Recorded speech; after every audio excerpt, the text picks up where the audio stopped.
Good morning. अच्छा, class 6 आज जो चैप्टर पढ़ाने जा रहा हूँ वह है चैप्टर 9 पर निंदा।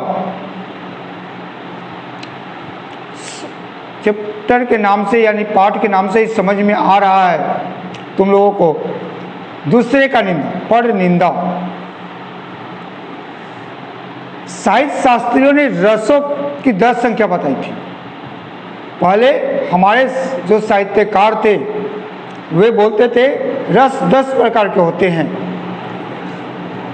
परंतु आज वे सब मान्यताएं आउट ऑफ डेट हो चुकी है, माने समाप्त हो चुकी है। कोई इसे नहीं कहता। आज किसी से कोई पूछे, एक विद्यार्थी से एक टीचर ने पूछा कौन सा रस सबसे अच्छा है, तो उसने क्या बोला? गन्ना का रस। और दूसरा किसी ने कहा निंदा रस, यानी दूसरे का निंदा करना। इस महंगाई के जमाने में यदि सबसे सस्ता और सरल मनोरंजन है कोई, तो दूसरे का निंदा करो और अपने आराम से बैठे रहो। इस निंदा से यहाँ तक कि हमारे माननीय कवि, सम्मानित कवि कबीरदास जी भी बचे हुए नहीं थे। उन्होंने कहा था अपने दुआ के माध्यम से, निंदक नियरे राखिए आंगन कुटी चवाए, बिन पानी साबुन बिना निर्मल करे सुभाए। तिनका कबू न निंदाए जो पासंतर होए, कबू उड़ी आखन पड़े फिर घनेरी होए। यानी निंदक को अपने पास हमें रखना चाहिए। क्यों? क्योंकि वह हमारी निंदा करेगा तो उस निंदा से हम अपने को परिवर्तन करेंगे कि ऐसा कोई काम ना करे जिससे हमें कोई निंदा करे। परंतु आज निंदा रस के विषय में कहा जा रहा है। यहाँ पर जो पाठ में है, कबीरदास जी तो महात्मा थे, यदि उनका सिद्धांत सब मानते तो निंदा पीछे पीछे न की जाती। यहाँ पर एक कहानी है, एक महोदय हैं जो दूसरे की निंदा करके अपना दिन अच्छा से गुजारते हैं। अब ऐसा ही होता है, एक बार निंदा कर देते हैं पड़ोसी का, पड़ोसी क्या करता है? दल बल लेकर चला आता है दरवाजे पर और झमेला चालू होता है। लास्ट में वे माफी मांगकर उस निंदा से बचते हैं। निंदा करने की उनकी आदत है। अगर वे निंदा ना करें तो हमें लगता है कि उनका दिन नहीं कटेगा। निंदा करते करते एक दिन उन्होंने अपनी पत्नी की मम्मी का शिकायत कर दिया कि वो बहुत कामचोर है,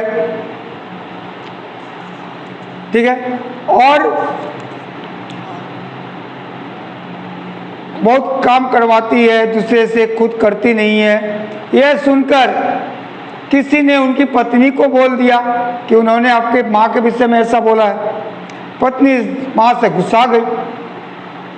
अब गुस्सा कर वे बोली खाना बनाना बंद। उसके बाद वे बोली हम अपने मैके चले जाएंगे। वो महोदय दौड़े दौड़े लेखक के पास पहुंचते हैं। लेखक महोदय को हाथ पर पकड़ कर बोलते हैं थोड़ा चलकर मना दीजिए मेरी वाइफ को, यानी मेरी धर्मपत्नी को मना दीजिए। लेखक महोदय क्या करेंगे, दोस्ती तो निभाना है। वे जाते हैं, लेकिन वो जिनके घर में जाते हैं वो भाभी जी रुष्ट होकर ही बात करती है। नमस्ते को जवाब नमस्ते भारी आवाज में बोलती है।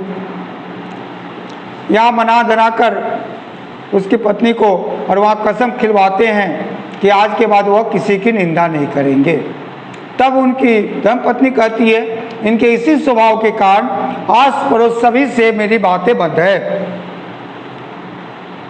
अब बताओ, क्या पर निंदा करना जरूरी है? मेरे अनुसार तो नो। I think wrong.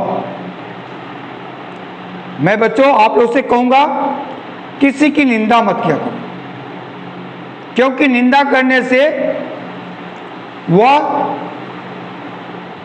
जिसके पास तुम कर रहे हो वो जाकर एक में एक और जीरो बैठा देगा, 10 हो जाएगा, 10 का देगा, और बिना मतलब का, बिना अर्थ का, बिना कोई लाभ का तुम्हारा 2 4 10 दुश्मन पैदा हो जाएंगे। आज तुम यदि किसी एक का निंदा करते हो तो वो भी तुम्हारी निंदा करेगा। इसलिए कभी भी हमें किसी का निंदा नहीं करना चाहिए। मैं सिर्फ आप लोग से इतना ही कहूँगा, अगर कोई निंदा कर रहा है तो उससे बोलो, भाई मेरे पास किसी का निंदा मत कर, मेरे से मेरा विषय में बात कर, अपने विषय में बात कर, बस हो गया। ये नहीं कि तू मेरे पास किसी और का निंदा कर, क्योंकि ये बिना हाथ पैर की बातें होती है, यह कान में पड़ती है तो तेजाब के जैसा होती है, जहाँ से ढुकता है वो गलाते हुए चला जाता है। यानी एक गुस्सा सृष्टि होती है हमारे अंदर।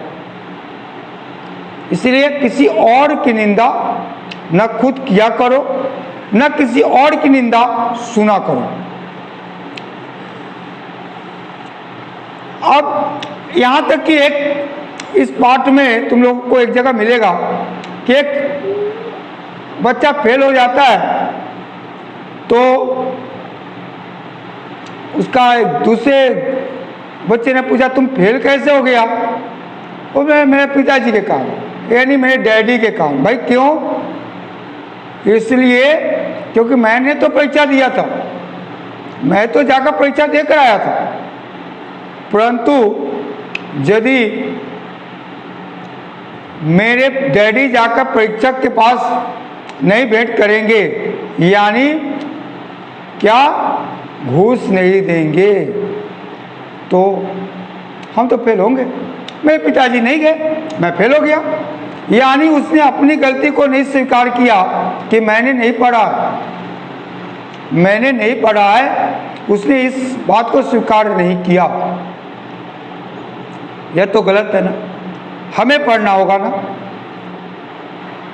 बिना परिश्रम को फल नहीं मिलता है। बिना परिश्रम को अगर हम चाहें कुछ करने के लिए तो असंभव है। बच्चों, हम चाहते हैं सभी परिश्रम करें। परिश्रम का फल मीठा होता है, होता था भी और होता रहेगा भी। जो बच्चे अच्छे परिश्रम करते हैं वे अच्छा मार्क्स लाते हैं। जो परिश्रम से जी चुराते हैं वो अच्छे मार्क्स नहीं लाते। इसलिए परिश्रम करना चाहिए, परंतु पर निंदा नहीं करना चाहिए। पर माने दूसरे का, निंदा से हमें दूर रहना चाहिए। अब यह पाठ संभवतः आप लोगों को समझ में आ गया होगा। आप लोग अपने कॉपी में शब्दार्थ लिख लोगे। किल्लत, किल्लत माने तंगी, कमी। उद्देश्य माने इरादा क्या है भाई, तुम्हारा उद्देश्य क्या है, यानी तुम्हारा इरादा क्या है, लक्ष्य क्या है। उद्गम यानी निकास, निकालना। साक्षी माने गवाही देना। कोर्टों में तुमने देखा होगा साक्षी हाजिर हो कहा जाता है, यानी गवाही देने वाले हाजिर हो। प्रतिज्ञा माने वायदा करो कि आज के बाद पर निंदा न सुनेंगे, पर निंदा न करेंगे और पर निंदा के पास न जाएंगे। दुर्लभ माने कठिनता, थोड़ी सी कठिनाई तो होगी तुम्हें। अगर जिनके पास यह पर निंदा की आदत है उनको छोड़ने में थोड़ी कठिनाई होगी, लेकिन उस कठिनाई को बर्दाश्त कर लो, भविष्य में अच्छा रहेगा। ये होमवर्क कॉपी में कर लेना। बताओ क्या आपने पढ़ा। क्वेश्चन है, लेखक के अनुसार सबसे सरल और सस्ता मनोरंजन कौन सा है? पर निंदा। दूसरे का निंदा करके सबसे बड़ा मनोरंजन। विद्यार्थियों ने अपने फेल होने का क्या कारण बताया? क्योंकि परीक्षक महोदय के पास उसके पिताजी नहीं गए थे, इस कारण वह फेल हो गया। तिनके की भी निंदा करना बुरा है, यह कहावत कौन से कवि की है? तिनके की निंदा करना भी बुरा है, यह कहावत कबीरदास जी ने कहा है। रस कितने प्रकार के होते हैं? रस 10 प्रकार के होते हैं। निंदा रस क्या है? ये तो तुम लोग निंदा रस, गन्य का रस, ये सब आप लोग क्वेश्चन आंसर पूरा कर लोगे, ठीक है। खाली स्थान, उसके बाद वाक्य में सही गलत, जैसे सही गलत में मैं बोल रहा हूँ, यदि दूसरे की निंदा करने का सुअवसर प्राप्त न हो तो हमारा जीवन वीरान हो जाएगा? होगा? नहीं होगा। दूसरे की निंदा करने का सुअवसर प्राप्त न हो तो तुम्हारा जीवन बेकार नहीं है, तुम्हारा जीवन सही है, यानी गलत।